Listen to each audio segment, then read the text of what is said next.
Hello students, my self Poonam Kumawat और इस lecture में हम लोग देखेंगे डाइजेशन एंड एब्जॉर्प्शन के बारे में। डाइजेशन करवाना है हमें, जो फूड हमने इंजेक्ट किया है बॉडी के अंदर, इंजेक्शन किया है, उस फूड का हमें क्या करना है, डाइजेशन करना है। मैक्सिमम डाइजेशन ऑल्दो हमें पता है इंटेस्टाइन के अंदर देखने को मिलता है, क्योंकि वहाँ पे पैनक्रियाटिक जूस, इंटेस्टाइनल जूस और बाइल जूस तीनों एक्ट करते हैं फूड पे। तो हम यहाँ पे डाइजेशन स्टेप बाय स्टेप देखेंगे।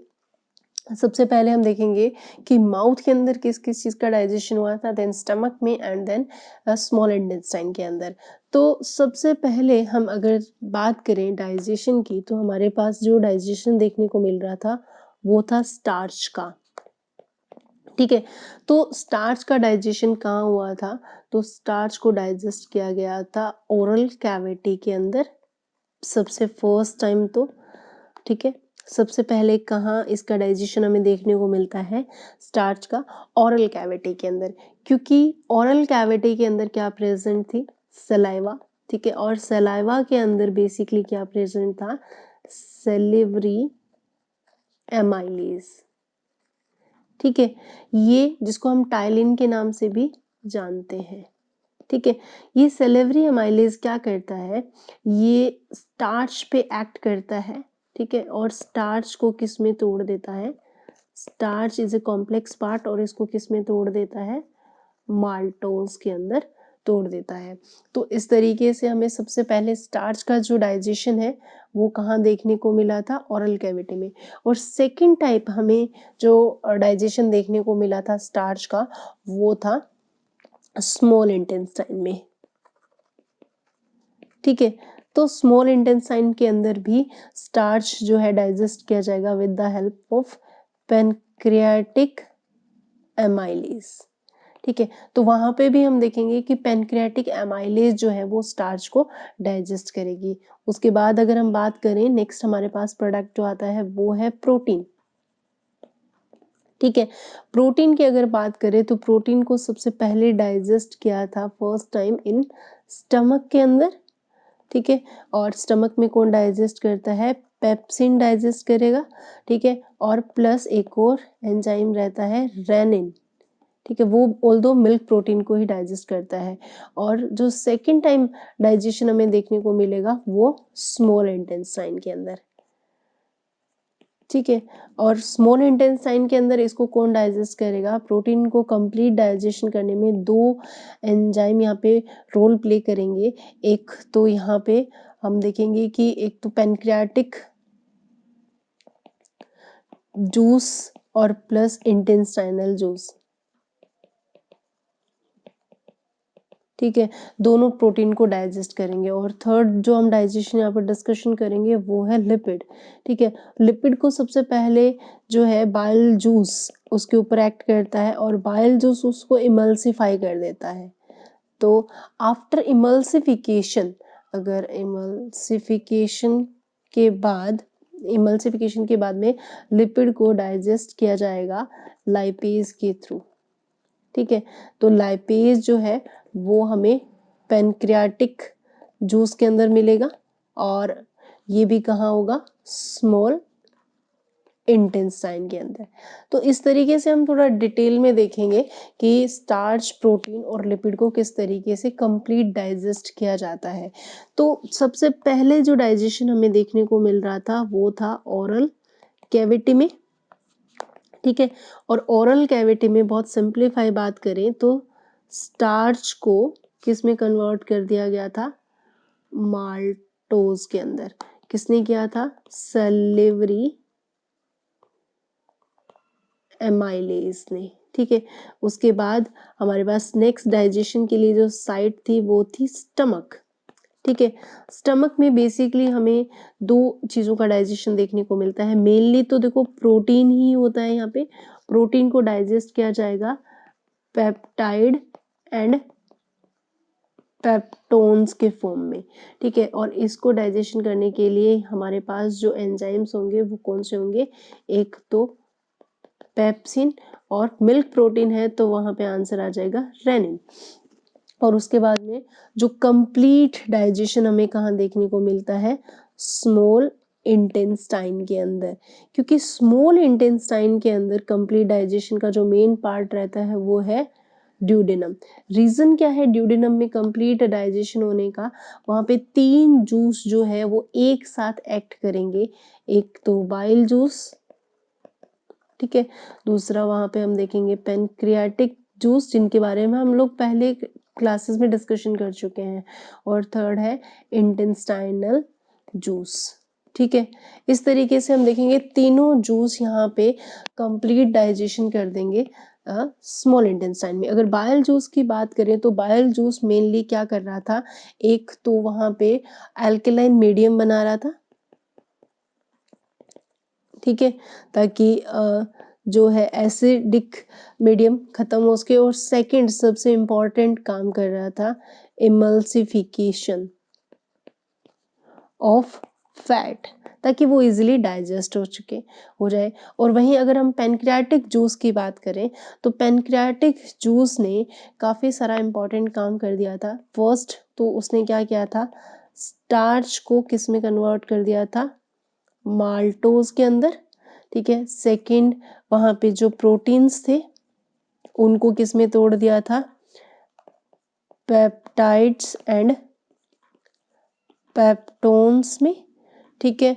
और थर्ड जो इमल्सिफाइड फैट है, इस लिपिड को या फैट को किस में तोड़ा जाता है, फैटी एसिड और प्लस ग्लिसरॉल में, ठीक है। तो यहाँ पे जो स्पेसिफिक एंजाइम्स की अगर बात करें तो यहाँ पे पेनक्रियाटिक एमाइलेज काम कर रहा था, यहाँ पे ट्रिप्सिन प्रोटीन डाइजेस्टिव एंजाइम, और यहाँ पे लाइपेज काम कर रहा था, ठीक है। तो इस तरीके से हमारे पास maltose, peptide, peptone, fatty acid और ग्लिसरॉल के फॉर्म में न्यूट्रिएंट आ चुके हैं, लेकिन अभी तक कंप्लीट डाइजेशन करने के लिए हमें इंटेस्टाइनल जूस की हेल्प लेनी पड़ेगी। इंटेस्टाइनल जूस, तो अगर हम इंटेस्टाइनल जूस की बात करें तो ये भी यहाँ पे कंप्लीट डाइजेशन के लिए बहुत ही ज़्यादा इम्पॉर्टेंट है। इंटेस्टाइनल ग्लैंड जो ड्यूडेनम रीजन में प्रेजेंट होती है वो यहाँ पे एक्ट करेंगी, और वो बेसिकली क्या करती हैं कि जो माल्टोज है, यानी कि जो कि माल्टोज बना था, स्टार्च को तोड़ के उस माल्टोज को ये कन्वर्ट कर देगी किस में, ग्लूकोज के अंदर। और ये कौन सा इंटेस्टाइनल जूस रहता है, इस इंटेस्टाइनल जूस को बोलते हैं माल्टेज एंजाइम, ठीक है। वहीं अगर हम बात करें, यानी कि इन्होंने कार्बोहाइड्रेट है और किस में कन्वर्ट कर दी थी, माल्टोज बेसिकली क्या था, कार्बोहाइड्रेट्स। तो आप बोल सकते हो कि कार्बोहाइड्रेट्स को किस में कन्वर्ट कर दिया गया, सबसे सिंपल फॉर्म ग्लूकोज के अंदर। इसके अलावा अगर कोई और कार्बोहाइड्रेट है, लेकिन जैसे कि ये फर्स्ट कार्बोहाइड्रेट है, इसके अलावा कोई और कार्बोहाइड्रेट जैसे कि सुक्रेज आ गया, सुक्रोज, ठीक है, सुक्रोज भी कार्बोहाइड्रेट है, उसको भी ये किस में कन्वर्ट कर देगा, सुक्रोज को ग्लूकोज एंड फ्रक्टोज में। और ये काम कौन सा इंटेस्टाइन जूस करेगा, सुक्रेज,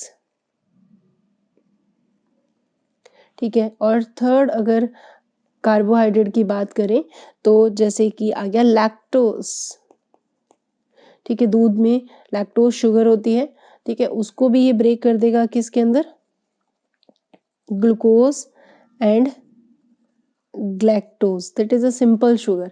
और ये किसने काम किया, लैक्टेज एंजाइम ने। तो मतलब इंटेस्टाइन के अंदर कार्बोहाइड्रेट को डाइजेशन, कंप्लीट डाइजेशन करने वाले माल्टेज, सुक्रेज और लैक्टेज है। और वहीं और बात करें तो जो पेप्टाइड एंड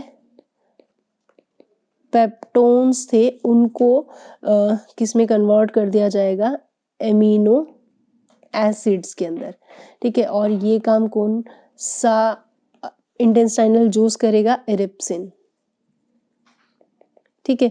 इरिप्सिन क्या करता है, जो पेप्टाइड और पेप्टोन्स हैं उनको सबसे स्मॉलेस्ट स्ट्रक्चर प्रोटीन की एमिनो एसिड में तोड़ देता है। और इसके अलावा कोई बचा हुआ अगर लिपिड है तो इंटेस्टाइनल जूस उस लिपिड को किस में कन्वर्ट कर देगा, फैटी एसिड एंड ग्लिसरॉल के अंदर तोड़ देगा और ये काम कौन करेगा? Intestinal lipase.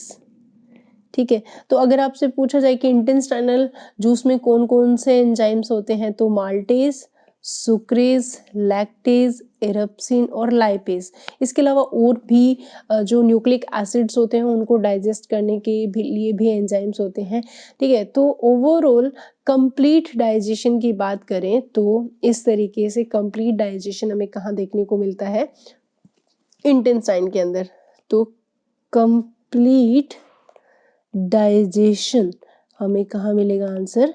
स्मॉल इंटेस्टाइन में। वहीं हम जानते हैं कि डाइजेशन के बाद जो हमारे पास अब प्रोडक्ट्स आए हैं वो क्या आए हैं? ग्लूकोज आया है, फ्रक्टोज है, ग्लैक्टोज है, एमिनो एसिड है, फैटी एसिड है, ग्लिसरॉल है। इन सारे न्यूट्रिएंट्स को क्या किया जाएगा? एब्जॉर्ब किया जाएगा। तो एब्जॉर्प्शन करने के लिए हम जानते हैं कि हमारा जो नेक्स्ट होलोजिक न्यूट्रिशन जो है वो 5 स्टेप में कंप्लीट होता है। फर्स्ट इंजेशन, फूड को अंदर लिया गया और देन हमने देखा डाइजेशन हुआ। देन थर्ड स्टेप हमारे पास क्या रहता है? एब्जॉर्प्शन। ठीक है, एब्जॉर्प्शन की अगर हम बात करें डाइजेशन के बाद तो हम देखेंगे कि आफ्टर डाइजेशन जो बायोलॉजिकल कैटालाइटिक एंजाइम्स ने काम किया है तो वो एक सिंपल सोल्यूबल फॉर्म में कन्वर्ट हो चुका है। तो हम बात कर रहे हैं यहाँ पे after digestion bye biological catalysed और एंजाइम्स, ये क्या करते हैं? इस फूड को किस में कन्वर्ट कर देंगे?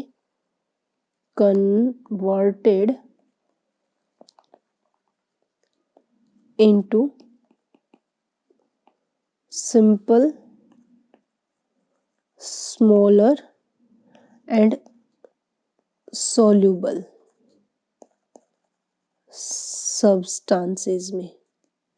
ठीक है, तो अब ये जो सब्सटेंसेस आए हैं इन सब्सटेंसेस को क्या किया जाएगा? इन सोल्यूबल फूड सब्सटेंसेस को हम क्या करवाएंगे? एब्जॉर्ब करवाएंगे। तो कैसे एब्जॉर्ब करवाया जाएगा इनको? By the wall of intestine. और इंटेस्टाइन में स्पेसिफिक किसकी बात चल रही है यहाँ पे? स्मॉल इंटेस्टाइन के अंदर, क्योंकि जो स्मॉल इंटेस्टाइन की वॉल होती है ना वो बहुत ही स्पेसिफिक होती है। तो the wall of small intestine is very well adapted for the absorption of food।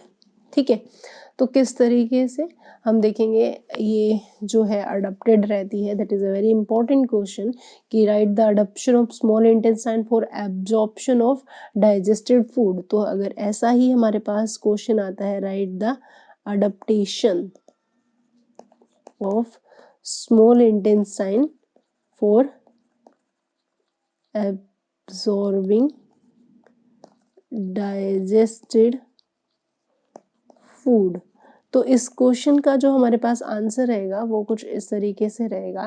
That is a first point कि स्मॉल इंटेस्टाइन जो है वो बहुत लॉन्ग है।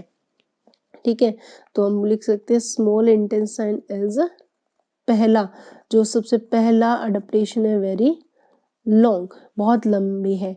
तो इस वजह से वहाँ पे बहुत अच्छा खासा टाइम मिल जाता है कि वो इजीली इन सारी चीज़ों को एब्जॉर्व कर सके और बहुत ज़्यादा स्पेस भी मिल जाता है फॉर डाइजेस्टेड फूड को एब्जॉर्व करने के लिए, to be absorbed. That is a first part.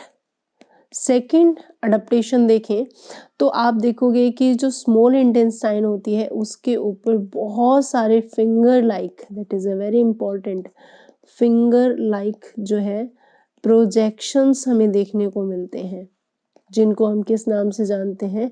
विलाय के नाम से जानते हैं, ठीक है। And the cells of villi have smaller projection, उससे भी ज़्यादा छोटे छोटे प्रोजेक्शंस उनके पास प्रेजेंट होते हैं। अभी मैं डायग्राम से आपको समझाऊंगी। और उनको हम क्या बोलते हैं, माइक्रोविलाय, ठीक है। अब ये जो विलाय और माइक्रोविलाय क्या करते हैं, पहले हम देखते हैं कैसे प्रेजेंट होते हैं। तो आप देखोगे कि इस तरीके से बहुत सारे क्या प्रेजेंट होते हैं, ये होती हैं विलाय, ठीक है। इसमें से एक विलाय को अगर हम बड़ा करके देखें, एक villous, that is a one villous, single villous बोला जाता है, विलाय इज अ प्लूरल फॉर्म। तो इसके ऊपर आप देखोगे इस तरीके से बहुत सारी ऐसे स्मॉल प्रोजेक्शन जो है हमें देखने को मिलती है इस तरीके से, ठीक है। और ये स्मॉल प्रोजेक्शंस क्या होती हैं, ये होती है माइक्रोविलाय। तो ये क्या है, माइक्रोविलाय। और इन माइक्रोविलाय के अंदर इस तरीके से क्या प्रेजेंट होती हैं, ब्लड वेसल्स, ठीक है। ये होती हैं ब्लड वेसल्स, ठीक है। और ये ब्लड वेसल्स जो भी न्यूट्रिएंट्स हैं, जैसे कि ग्लूकोज हुआ, एमिनो एसिड हुआ, फैटी एसिड हुआ, ठीक है।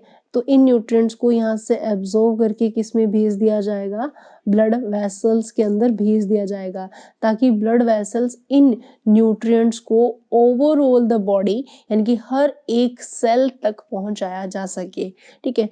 तो ये क्या है, विलाय, और विलाय के ऊपर क्या प्रेजेंट रहती है, ये क्या है, एक सिंगल विलस, ठीक है। सिंगुलर फॉर्म में हम इसको विलस बोलते हैं।